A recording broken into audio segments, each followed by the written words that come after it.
Hello everyone, welcome to Ethics Inc. Now, today we are going to discuss the relevance of ethical approaches to the current affair. Let's choose one of the most important current event that is happening around us and affecting all of us. This corona pandemic has confronted the humanity with unique set of challenges. All nations and societies have tried to cope up with these challenges in multiple ways. What are those ways? So, declaring and enforcing lockdowns, regulating certain activities like transportation, then healthcare services, supply of essential commodities, and other activities. Especially closing timings of commercial enterprises, then organizations where people work, how many people should work, and so on. Now, if you look at these policy decisions taken by government and the responses given by people to these policy decisions, what you find that there is an underlying notion of what is right and wrong. And when you talk about what is right and wrong, you enter into the territory of ethics. So ethics helps you to systematically decide what is right and wrong and how to decide it. Now, as far as this corona pandemic is concerned, let's try to make sense of what are different moral philosophical approaches which have influenced our decisions. Or are there any such understanding behind such decision? So what are the different moral philosophical approaches, ethical approaches that we should discuss now? Okay, let's begin with first approach, utilitarian approach. This approach is the outcome of theories put forward by English philosophers like Jeremy Bentham and John Stuart Mill. Jeremy Bentham was not only English philosopher, he was also a social reformer and a jurist. John Stuart Mill was not only English philosopher, he was a civil servant as well as a political economist. And those who have, pol science as their optional know very well about John Stuart Mill. Now, those who advocate this approach, what they say, they emphasize on one dominant principle, that greatest happiness of greatest number of people. But when we try to advocate this principle, what happens inadvertently or unintentionally, that we might sometimes end up hurting the interest of minority. So what could be example of this approach as far as corona pandemic is concerned? For example, you might have come across people who are saying that we should not enforce lockdown because it hurts economic interest of a society as a whole, because we want to save lives of few vulnerable people. So those who are indirectly talking about, against the lockdown, they are taking utilitarian stand. So this was in brief about utilitarian approach. Now there is another approach known as libertarian approach. Now this approach is known, the founding father of this approach is John Locke. He was an English philosopher and a physician and one of the most influential Enlightenment thinker. So what this approach emphasizes on? This approach emphasizes on personal autonomy and civil liberties. So by corollary, it means there should be the state intervention, but as minimum as possible. This corona pandemic has expanded the state powers enormously. So state has come into each and every phase of our life because of this pandemic. So what are those? So what we can purchase, where we can go, to whom we can meet, how many people can come together, like say for marriage function, for meeting each other, all these powers have given to the state by the people. Why? Because people have willingly accepted it and they think that these powers given to state are their own best interest.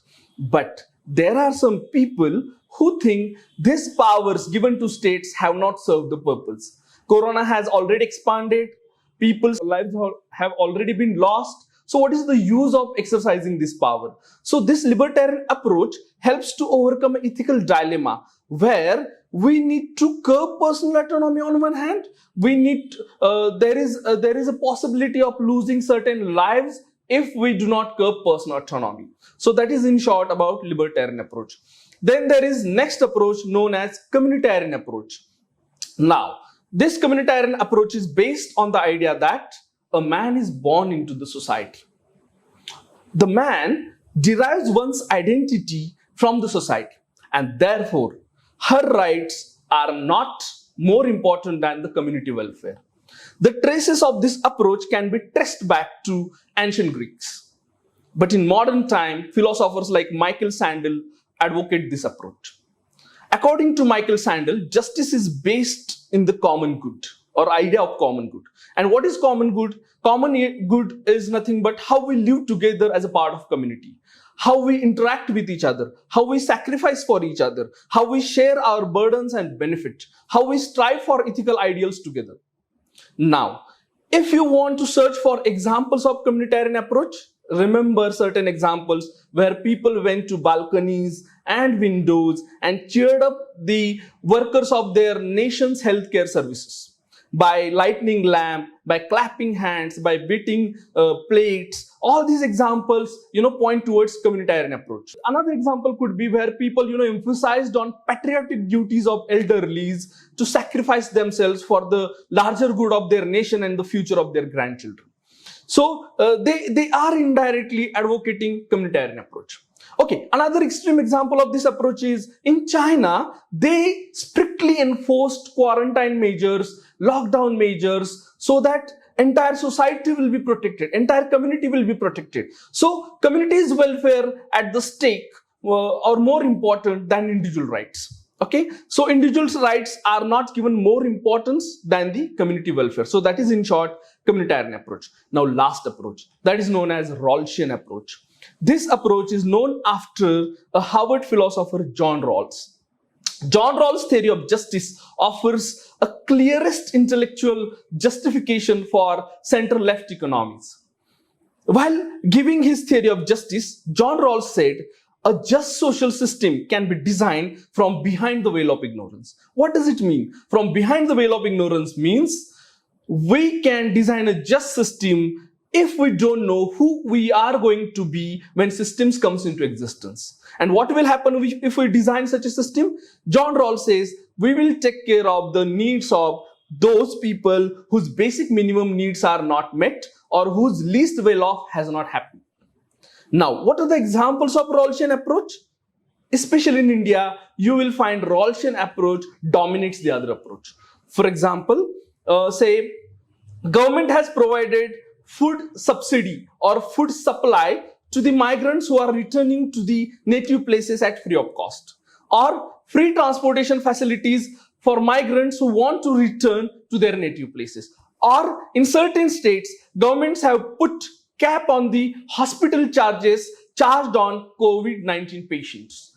Or what could be another example? Say langar services offered by the society, or say moratorium on loan EMI by the government to help those who have become unemployed or who are facing cuts in salaries.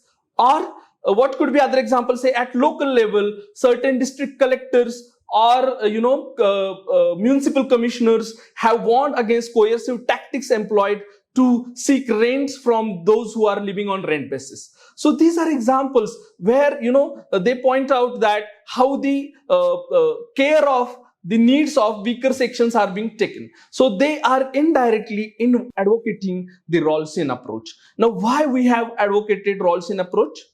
It is because had we followed other approaches, our healthcare system or our social infrastructure do not have adequate capacity to handle the consequences that might have followed while following other approaches. So what could be those consequences? Say sudden surge in, corona patients, sudden surge in requirements of medicine, sudden surge in requirement of ventilators and so on. So because we lack that capacity, we thought it is prudent to follow Rollshin approach and helps those who are in need, particularly from weaker sections. Now, what is the relevance of all these examples? Whenever in exam, you will be confronted with such questions which are pointing towards past actions taken by government and justification for these actions. You must be aware of what are the moral philosophical approaches behind these actions. If you are aware, you will be in better position to give better justification than the others. So thank you so much for today's ethics session. Subscribe the Unique Academy's YouTube channel and press the bell icon for latest updates and videos.